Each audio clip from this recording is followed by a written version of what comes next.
We all remember Matt Riddle. At the time, 4 or so years ago, considered one of the best welterweights in the world, considered one of the rising stars in the UFC's welterweight division, former cast member on The Ultimate Fighter Season 4, and he was rolling around 2013 or so. Of course, as you may know, left the UFC after a couple of positive marijuana tests, fought one fight for Titan FC, and then sort of fell off the radar. He is no longer off the radar. If you are even a casual fan of professional wrestling, you have surely heard of Matt Riddle and his story. He is one of the darlings of the indie wrestling scene. Some very smart people, including our own Dave Meltzer, believe that he is a future megastar in the making, and everyone just absolutely glowing. People that I know, the likes of John Pollock, Meltzer, many others, only good things, only praise for what Matt Riddle is doing as a professional wrestler, and it seems as though it is just a matter of time before he is wrestling in front of a very, very large audience, and that, of course, would be the WWE audience. So before he actually truly blew up and got too big for this little show, wanted to have him on to talk about his amazing rise in professional wrestling, and he is kind enough to join us right now via the magic of Skype, the super king of bros. There he is himself, Matt Riddle. How are you, sir? What's up, bro? What's up, bro? Great to talk to you, Matt. Thanks for the introduction, man. That was good. You like that? I loved it. Well, I appreciate that. It was rich. Well, thank you. All off the cuff, but it was true. And everyone, I mean, I've been hit up for so many weeks now. Get Matt on, get Matt on. Every time you do something, every time Meltzer writes about you, people send it to me. The MMA community is behind you here, and it seems as though you have really endeared yourself to the pro wrestling community. You haven't been doing this for that long. Are you surprised by how quickly everything has happened to you in the wrestling world? It's funny because when I did MMA, I got to the UFC so quick. I assumed when I did pro wrestling, I'd get to the WWE or to a super high level quick, and it's actually taken me longer to do it. In pro wrestling, because I did it so quick in MMA.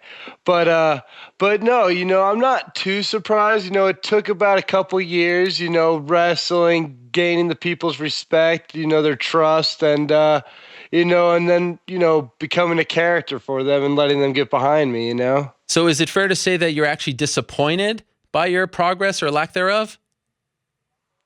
Oh, I'm definitely not disappointed. It's just, I think it's better this way for professional wrestling to come up slowly and kind of build your way up and earn your respect rather than like MMA. If you go right to the UFC and you win fights, you're the man, Mm-hmm. I feel like in pro wrestling, you can't just get that push. Right. know? Yep. I know all about that. Okay. When did you first start watching pro wrestling? Oh, I've been watching pro wrestling since I was probably like 7 years old. Okay. Growing up, my family didn't watch any sports. And one day I saw pro wrestling on TV randomly, and I was hooked, and it was the only sport that was probably watched in our household. Wow. And it was because of me. Wow. And who was your guy or guys? Like, did you have some favorites?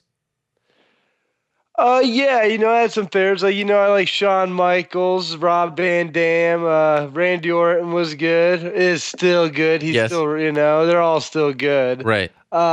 RVD, Jerry Lynn. I liked a lot of wrestling, but I liked the really competitive, sport wrestling. Guys like Kurt Angle, Chris Benoit, right. Stuff like that, where it's, it's pro wrestling, but it's very physical. Like, if any other man was in there, they'd be hurt, And of course, you had a career as an amateur wrestler, and then you moved over to mixed martial arts, and we know about the Ultimate Fighter and all that stuff. Why did you go down the MMA path? Did you ever consider pro wrestling as opposed to MMA?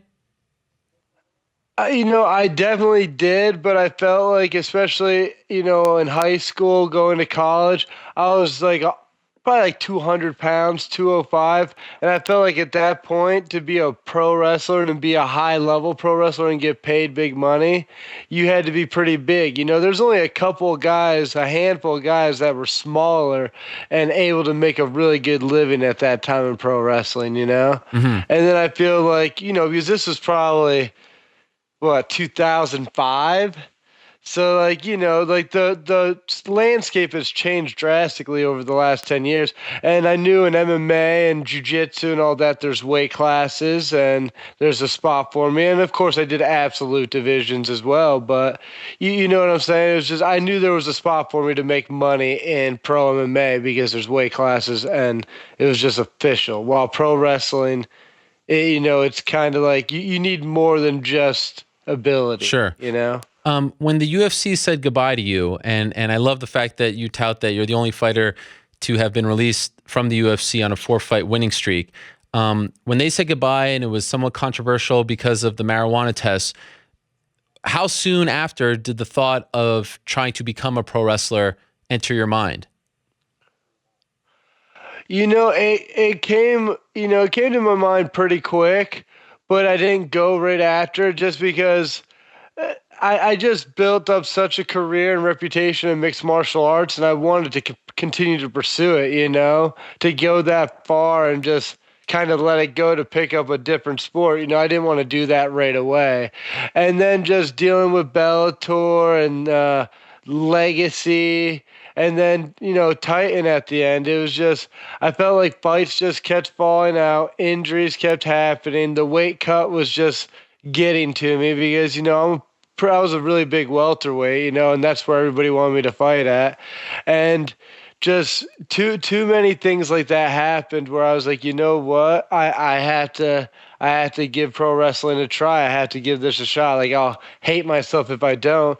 And MMA, even though I put all this time into it, just isn't paying me back like the way it should be. Mm-hmm. And maybe I sound spoiled in that sense, but I did start in the UFC and I did start off getting paid a decent amount at least, which still isn't that much, but it was decent for an amateur or a professional mixed martial, pro MMA fighter at the time. So I don't know, and even now, so it's like it's hard to make money in professional MMA. It really is. Do you recall the day that you decided, okay, I'm going to do this, I'm going to pursue a pro wrestling career? And if so, what did you do? Like, what's the first step? What was the first thing that you did to get rolling? I actually, it's funny. The WWE started this thing, the network. Okay. And they charged $9.99, and it was super cheap. And I would occasionally watch the pay-per-views and stuff, but like, they're pretty expensive. But the network, I was like, oh, I can watch it more often. So I got the network, and I watched WrestleMania, and it was that WrestleMania where I don't know. I feel like it clicked that day where like I saw a guy like small guys like Daniel Bryan and he won everything and he beat guys like Batista and Randy Orton and other guys that are like 6'6" and monsters, and he had more of an MMA style and stuff like that. And I even saw a lot of the wrestlers were using more MMA techniques, and they weren't as big. They're doing more athletic moves. And in my mind, I was like, you know what? I think I can do this and do it better. I'm like in my prime. Mm-hmm. I feel like nothing's working out in MMA, and I just, I just felt like I need to do this. And I called up my buddy Nick Massington, who I trained with at the Rat Pack. And I asked him, what do you think? Like if I tried being a pro wrestler. And he's like, he goes, I think it'd be stupid if you didn't. Wow. And I sold my house in Vegas, moved out to Pennsylvania because I have family out here, and started training at the Monster Factory, CZW, and Ring of Honor. They have a dojo out here, and started just wrestling like full time. I sold my house, so I had money from that. I bought a cheaper house in Pennsylvania, and I just started training full time. And initially, you often hear from guys who make the transition to pro wrestling from other sports. They say they underestimated how difficult it was. They're blown away by the stress it puts on your body, especially, the early stages. What was your experience like? Were you also kind of surprised just how difficult this sort of quote unquote fake stuff is? Well, I knew it was difficult. I've always had, and especially the kind of pro wrestling I wanted to do, The one thing I had to take into consideration, there's a lot more psychology in pro wrestling than in mixed martial arts. And, in MMA, you go out there, you get the job done. You don't work with people, you work against them, Hmm. While in pro wrestling, you have to work with people and you have to entertain a crowd. Like, you could go out there and not entertain a crowd, but your goal is to make that crowd stand up and cheer or stand up and boo and just go crazy one way or another. You need a reaction from the crowd. That's what makes you valuable, Hmm. you know? Hmm. So, like, that, a lot of MMA guys will probably go to pro wrestling, think they can do some cool moves, and that'll be good enough. But there's a lot that goes in between just the little mannerisms and the way you carry yourself and the way you execute your moves. There's a lot that goes into it for sure. So now, how long have you been doing it for? I've been doing it about a little over 2 years now, When do I you think. when did it Yeah. start to click for you? And if it hasn't, then I would be shocked if you say so, but please do tell us. When did you start to feel like, okay, I'm getting the psychology, I'm getting, comfortable, I'm developing my character, I'm getting into a groove. When did that start to happen for you? When did you feel that? I, I would say when I started working for Evolve. How long ago was that? And that was a little over a year ago. Okay. So it took you a And year to find your when I groove. first started with yeah, so I was already wrestling for about a year, almost a year. Started working with Evolve, and then once I started working with them, they kind of because like when I first started doing wrestling, they wanted me to do more of a pro wrestling style, like doing clotheslines and certain like drop kicks and stuff like that I can do, but I'm not a pro wrestler. I'm an MMA guy doing a drop kick, Right. and then and it's not really what I wanted to do, but it's like I had to learn everything, And then once I started working with Evolve, they didn't want me to do clotheslines, drop kicks, crossbodies, nothing. They're like, no, go out there and do MMA, do fight, Yeah. And I was like, sweet. So that's why I started incorporating the open palm strikes, the kicks, the hard forearms, even the European uppercuts I give are hard. Everything I do is hard, Every time I hit somebody, it's not soft. It's not a work. Every time I hit somebody, I hit somebody, And I pride myself on that. I don't consider what I do pro wrestling. I consider what I do sport wrestling.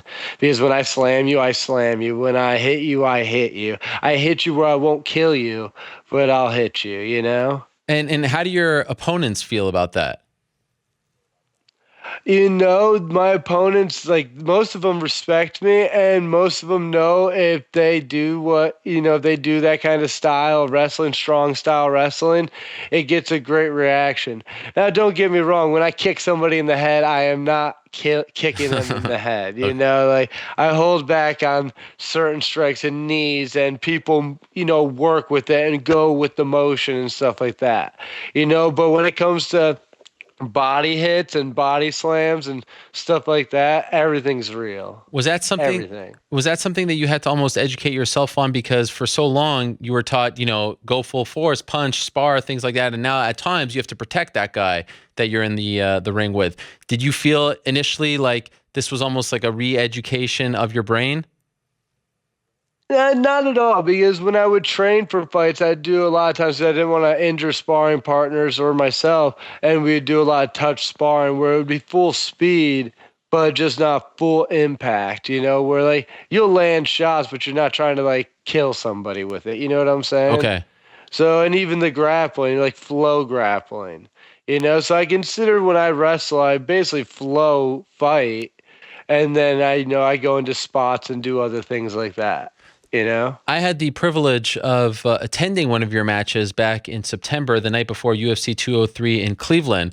And I was with the guys from Live Audio Wrestling, and they told me that you were competing, and Shayna Baszler as well. And I said, oh, man, I'd love to see this.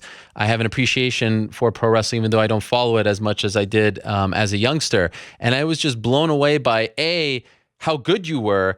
I loved the style of wearing the MMA shorts, barefoot, all that. You were Matt Riddle, but also how quote unquote over you were with the fans. And this wasn't, 10,000 people, but the bro stuff, they're chanting for you. I mean, there was a whole thing that they were taking part in. Who came up with this whole character that you're doing now? And how long did it take for that to get over with the fans? The best part about coming from an MMA background and being me, is I didn't come over to pro wrestling and be some over the top character. I just came over and I was myself. And if you talk to anybody in pro wrestling, especially in teaching students or anything, the one thing they teach everybody is be yourself, just turn it up a little bit. Mm-hmm. So the whole bro thing just came about me just saying bro a lot, and I call people bro. And one time I went to the ring and William Regal was talking to somebody, and I was like, "Where's my job, bro?" I was like, "I'm a stallion. I'm a stallion, like look at me, look at who you hire, and look at me." And it's like, you got this stallion here, and you're not gonna hire me, bro. So people then start chanting bro, when I'd come out and wrestle. And at first I was a bad guy because people didn't like me. They thought it was kind of bullshit Yeah. that I'd come from MMA and I was just wrestling at, the best indie promotions in the world. And then, eventually they saw how good I was and I earned their respect. And now it's crazy. Now everywhere I go, they chant bro. I was in Chicago Saturday, they're chanting bro. I'm in Germany the other day, they're chanting bro. They chant bro everywhere I go. And It's insane. so you're a babyface now. I don't like to look at pro wrestling like that. Okay. I know that's like an older mindset, like babyface, heel, good guy, bad guy. But I look at it like this, like I can do things during any match, and if I work one place, I can be a bad guy. Like there's some places where like I'm nasty to the people I wrestle, and I'll win by cheating, I'll do whatever. And yeah, I'm a bad guy there. But then there's other places where like they've only seen like 5-star matches, me just win great matches, and they, love me, Mm-hmm. But I'll do whatever it takes to win. Like I'll kick somebody in the back of the head. Like I feel like the era of wrestling a good style or a good way or a bad way is kind of over. I think it's like, who do you like? Whose personality do you like? Who do you like more in the ring? Sure. And because it's a fight, everybody should be trying to win, even if, whatever it is, by hook or by crook, it's like you got to win, you got to respect the hustle. Sort of like in MMA. There's no good guy, bad guy. You just have your guy and you follow that guy for better or worse. So now that you're like super hot, in demand, have this strong following, how many matches are you working a month? Average month, how many matches and how many places are you traveling to? I usually work 4 times a week. Okay. Wow. So I'll wrestle 4 times a week. So I'd say like what? That's like 16 times. Wow. Maybe 16 times a month. And is that usually Thursday, Friday, Saturday? Yeah, Thursday, Friday, Saturday, Sunday, or I'll do multiple matches in one day, Okay. or we'll do tournaments, or I'll do seminars. Because when I travel to these other places, like I'll go to Ireland and England and Germany and stuff, and even MMA, they don't have the same level of MMA, even there. So just me teaching pro wrestling style MMA and then kickboxing and everything else is, it's a little different, And are you exclusive to one promotion?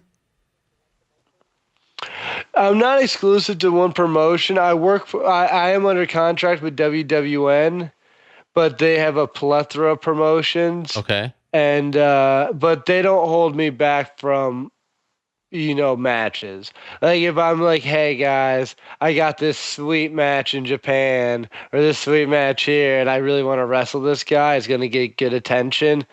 They'll be like, cool, Do you have a manager or they agent? know what's best for business. Right. Do you how does that work in terms of getting the matches, getting the gigs? Oh man, just hit me up on Twitter. That's it. Hit me up on Twitter or Facebook, or if you get my email or number from another promoter. That honestly, that's how it's worked. Like even like when I've seen matches I've wanted to get, I've followed other promotions on Twitter and then tagged them and been like, I want this matchup. Wow. And then like a bunch of fans will, hop on the bandwagon being like, we want this matchup. And then the promoter will like hit me up and be like, hey, do you want to wrestle here? And I'm like, yeah. Yeah, obviously. Sweet. Yeah.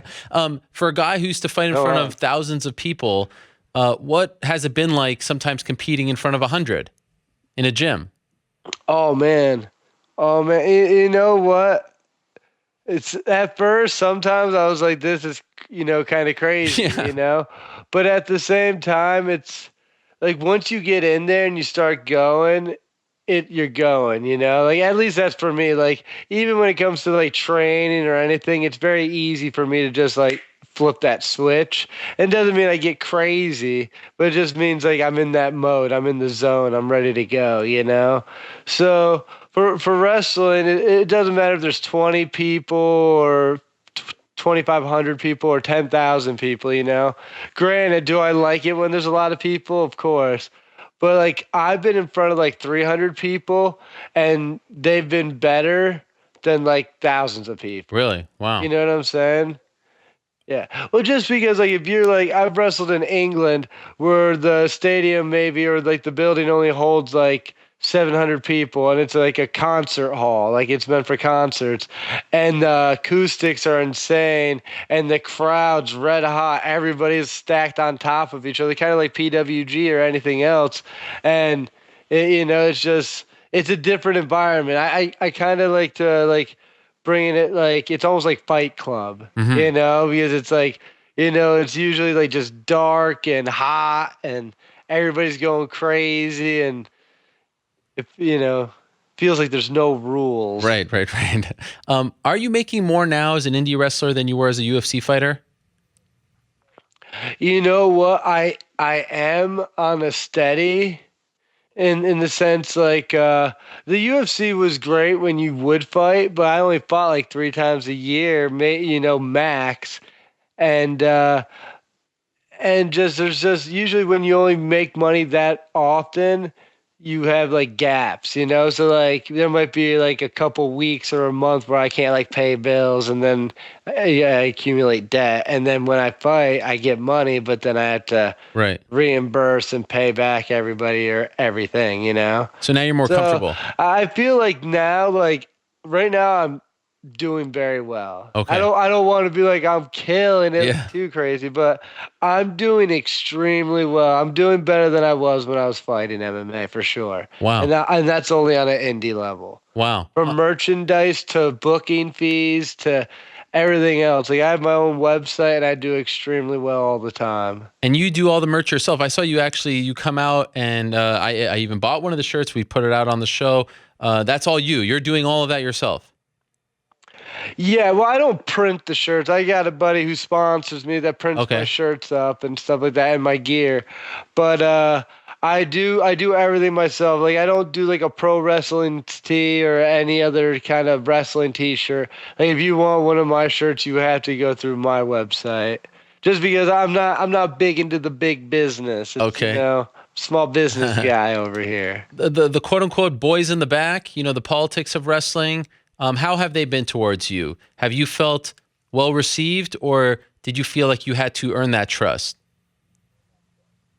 I think people get to know me. Wrestling's a very personal business in that sense. Like Hmm. you just don't make these decisions. Bookers don't book people for no reason. Like they talk to people, they get to know people and stuff like that. You build relationships, and I mean, I don't think I have one single bad relationship in pro wrestling, really, other than honestly with that company you saw me at, Really? AIW.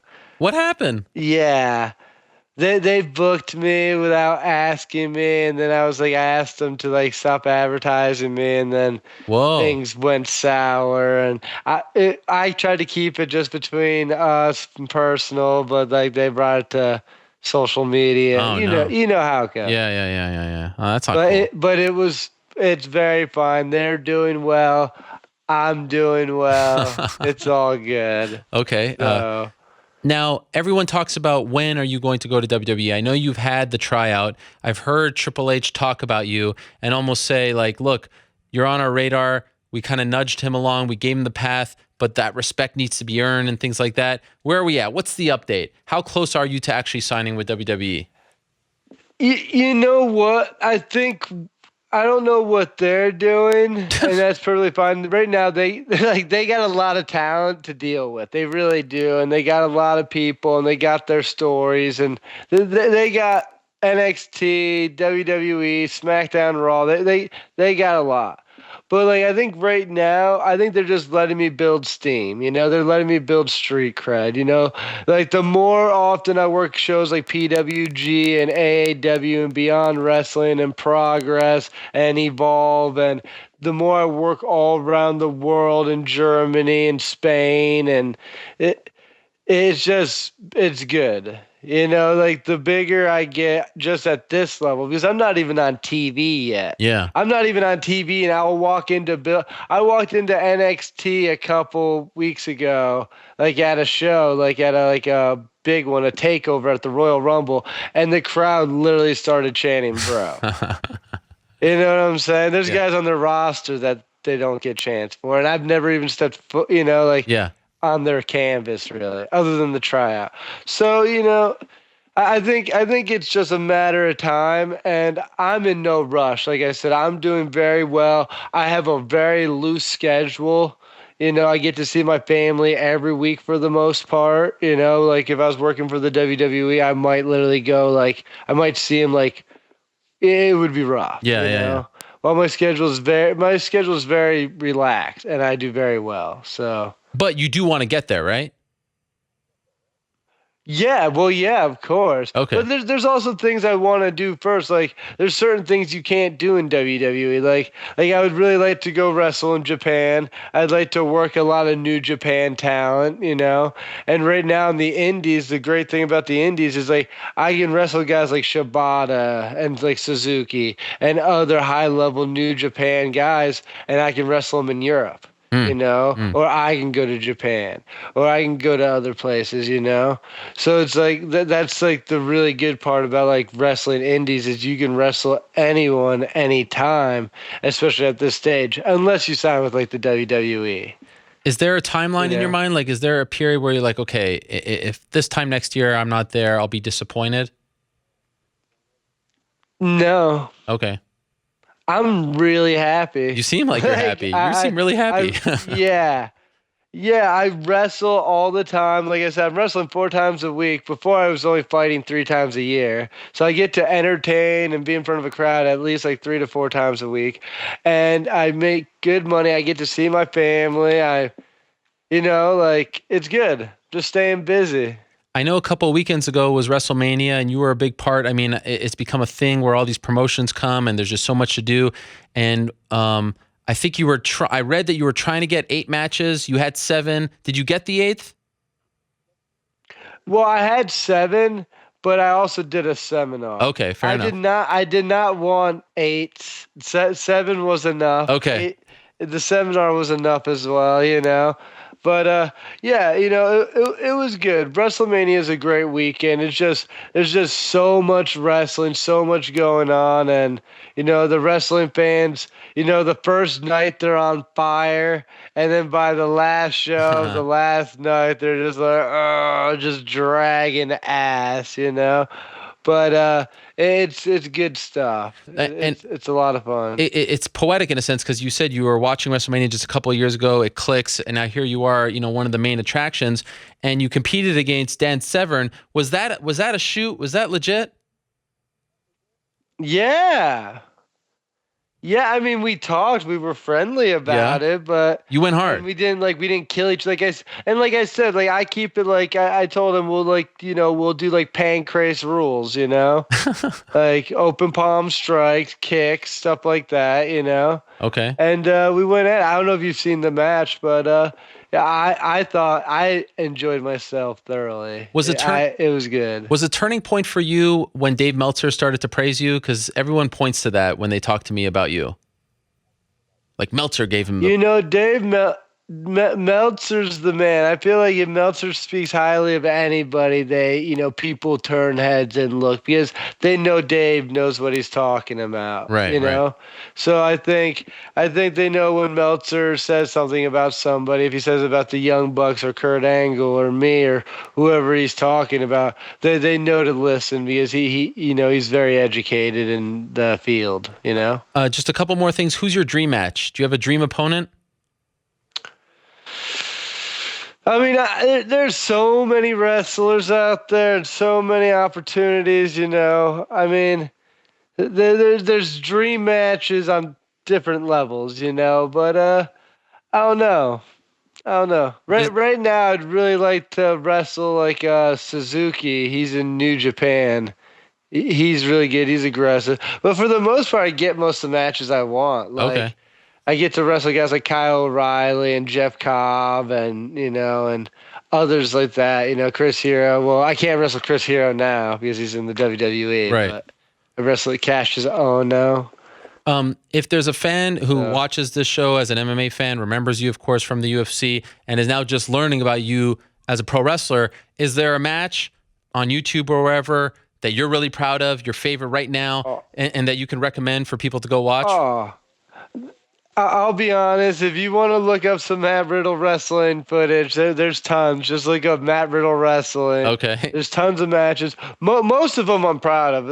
Most of the stuff that they put up is pretty good. Like, if you like pro wrestling and MMA, and you see one of my pro wrestling matches, you won't be disappointed. You'll see I'm kicking people. You'll see the sweat flying off fools and me like slamming them on their heads. And it's like, and like you'll see in the crowds, it's a raw experience. Like the biggest thing is like, even if you're not the biggest wrestling fan, but you want to go out and have like a couple drinks, indie wrestling's a really good time. You can go out and the crowds are usually crazy hot and it's nice. I have to say, like, you have something. Like, I'm talking to you, and I'm being honest.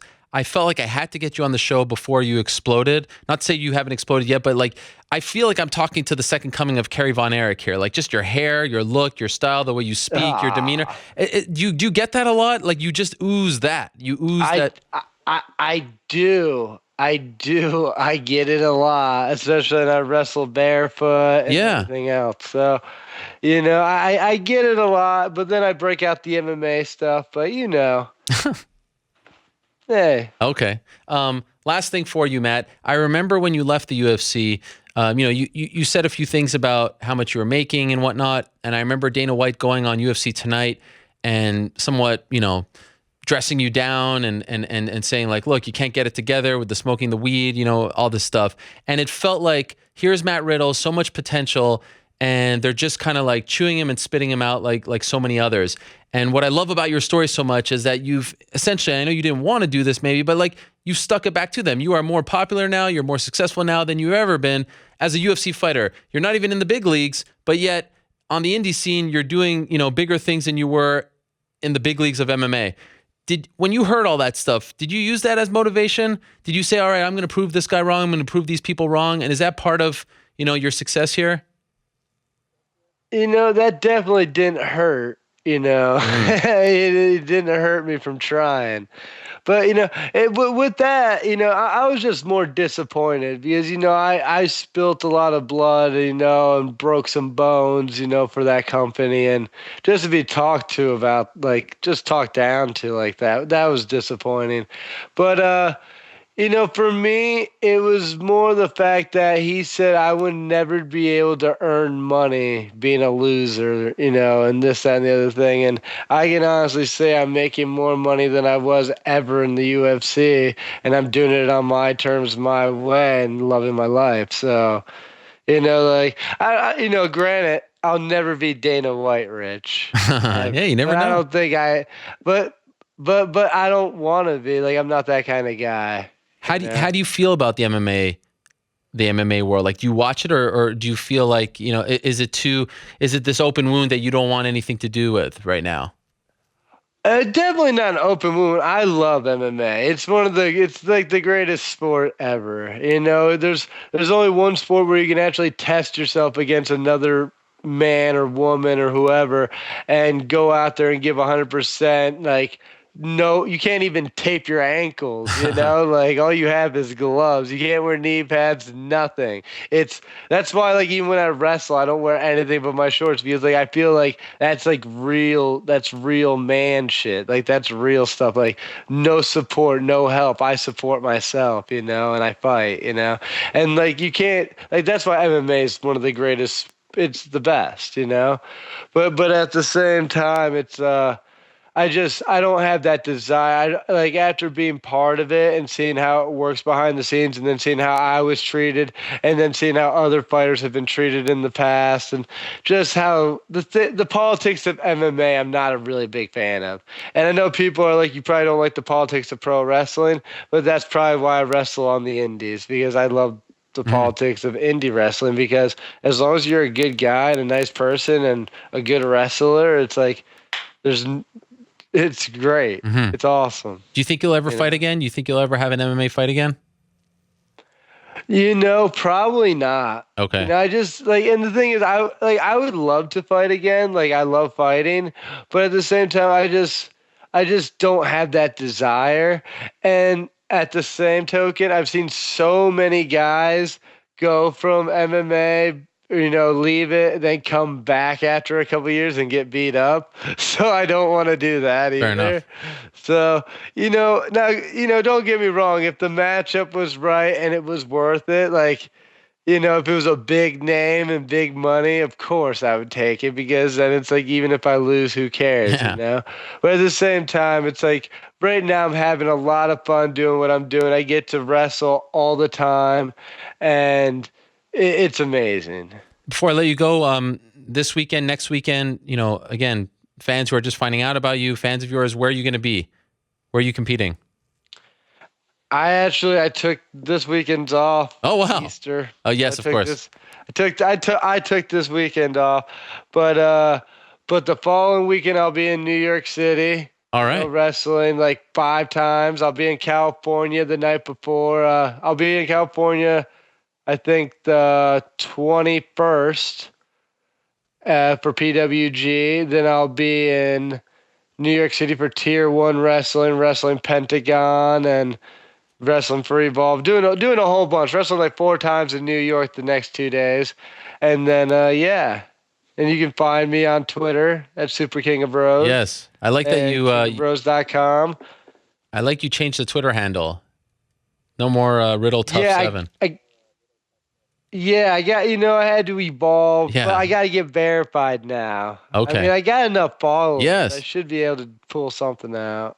Well, this has been a real treat. I really, really enjoyed this, and thank you for giving us so much time, Matt. Just wanted to know about the whole journey here, and it's great. I mean, it's just amazing to see how well you're doing and how much fun you're having, and you're a real success story as far as a guy who, was a little young to stop fighting, but here you are reinventing yourself in a really cool way. So kudos to you, my man. Keep it up. Continued success, and I hope that someday soon we'll be seeing you on either Raw or SmackDown killing people, and I'll say I knew him when he was just a little young buck, if you will, pardon the pun, in the world of mixed martial arts. No worries, bro. Thank you, Matt. Appreciate it. All the best. Good. Thanks for having me, man. Pleasure. We'll talk to you soon. Sounds good. There he is, Matt Riddle. How about that? So much fun. That was a lot of fun. I really enjoyed that. Great story there. A lot of people have been talking to me, hitting me up. And when I saw his match in Cleveland the night before 203, I was just blown away. I mean, it was really a fun style. And I think I even talked about it on this show, how much fun it was to watch him, in this setting, still kind of the same guy. I mean, if you remember Matt Riddle, I remember we were in, I think, Calgary. He had a great post-fight interview. The press conference was just incredibly entertaining, and you can see right there. I mean, he's infectious. I mean, he's got an illuminating personality, and it's really cool to see how well he's doing. After I saw him in Cleveland, I got it. I understood after everyone had told me that he was so over with the fans, and our own Chuck Mindenhall wrote a great story about him. So I do suggest you check that out. A lot of cool stuff on Matt Riddle, and there's a lot of great matches out there for you to see. So good to support a former MMA fighter now doing good in a different sport.